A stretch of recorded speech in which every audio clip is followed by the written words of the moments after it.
ये जो नन्हे नन्हे से ग्रो बैग में आप पौधे देख रहे हैं, ये करेले का पौधा है।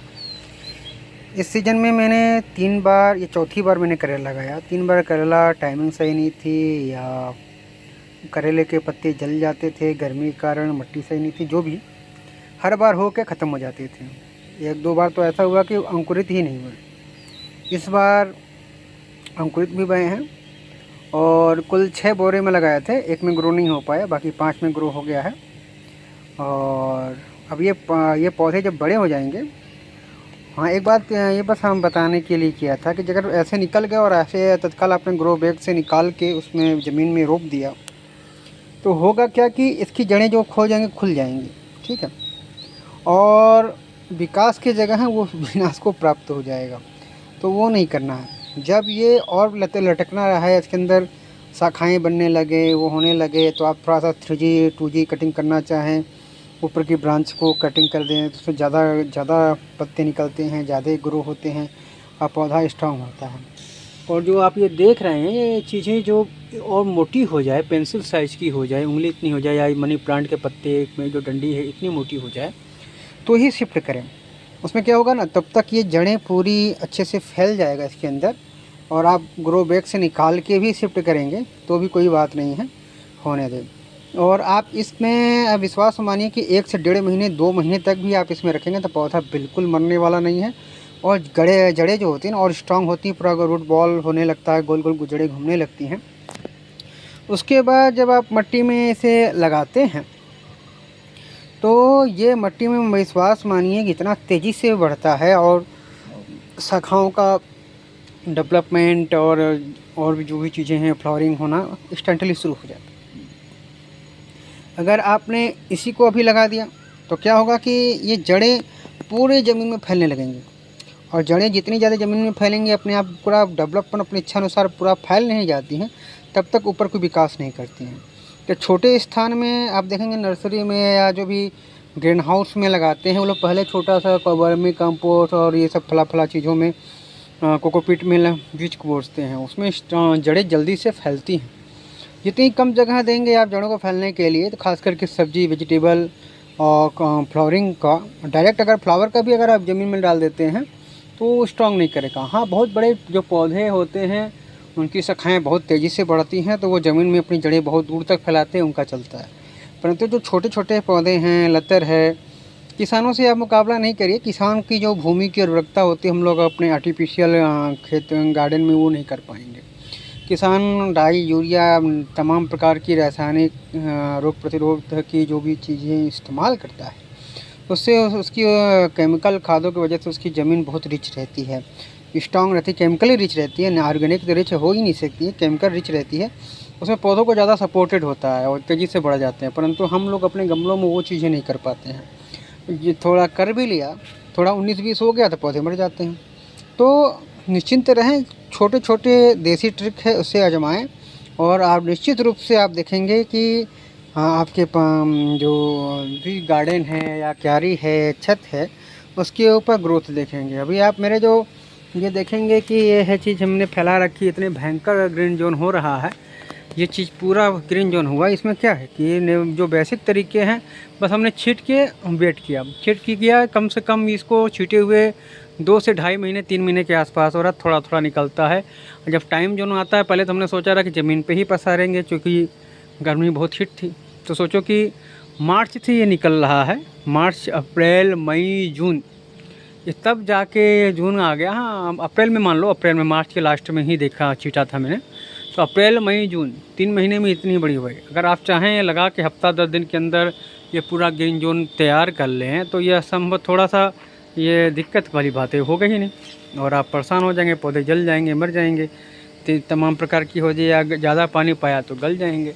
तो ये जो तरीका है हमारा है, स्ट्रांग है, ये इसमें है कि धीरे धीरे बढ़ेगा। पहले तो हमने ज़मीन पे रखने को सोचा रहा, फिर अब बारिश का समय आ गया, मानसून आ गया है, तो ऑलरेडी मानसून के टाइम में, बारिश के टाइम में जितने पौधे होते हैं ज़मीन पे रहते हैं, जल्दी ख़राब हो जाते हैं।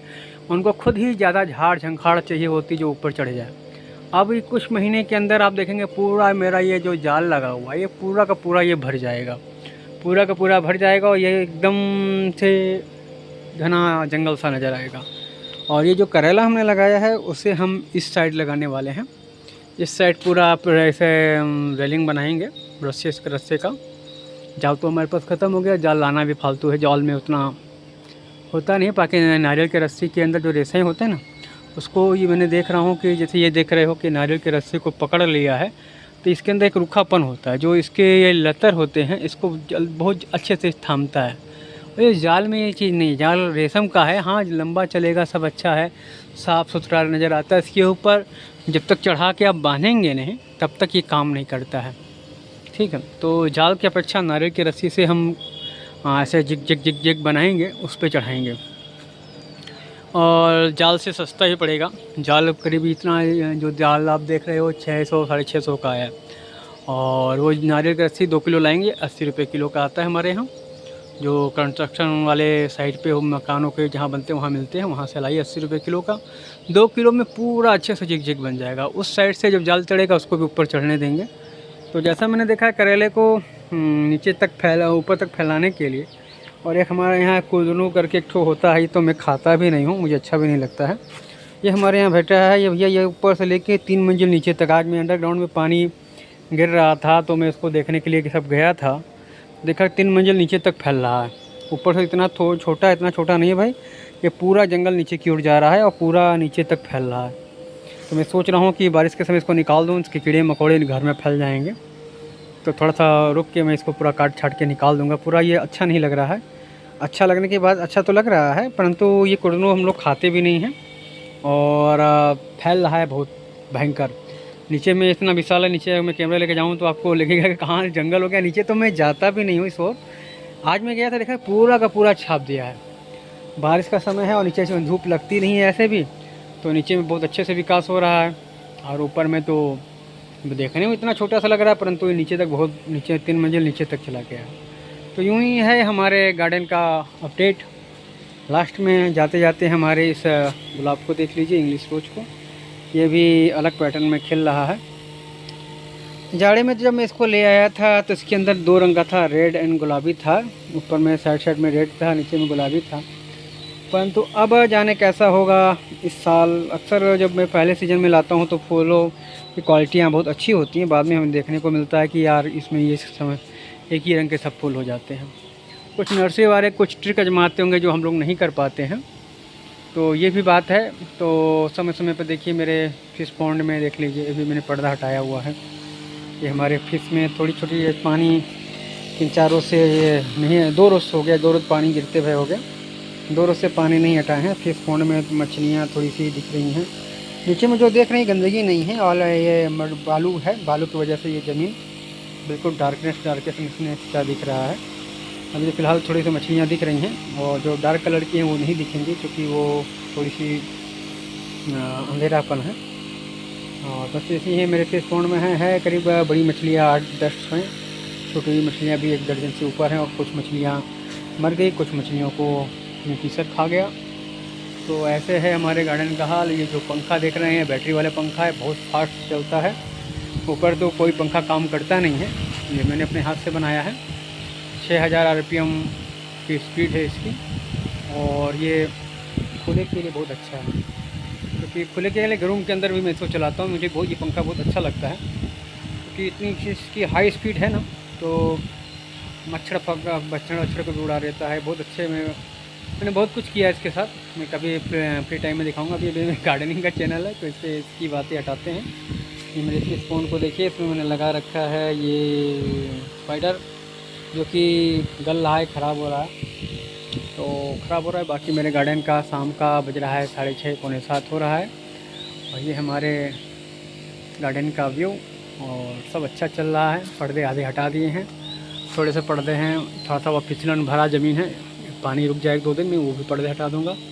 अब समय आ गया है कि पौधों को धूप लगना शुरू हो। जितना भी आपको कटिंग करना है गुलाबों का भी मैं कटिंग करूँगा, कटिंग करके कटिंग बनाऊँगा और गमलों में शिफ्ट करूँगा, ग्रो बैगों में शिफ्ट करूँगा, क्योंकि चाहता हूँ कि ये पूरा परमानेंट ये गुलाब की पूरी क्यारी हो जाए।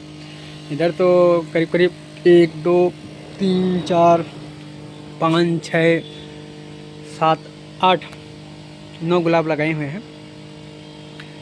इसमें देसी 1 2 3 4 देसी हैं, बाकी सब इंग्लिश हैं।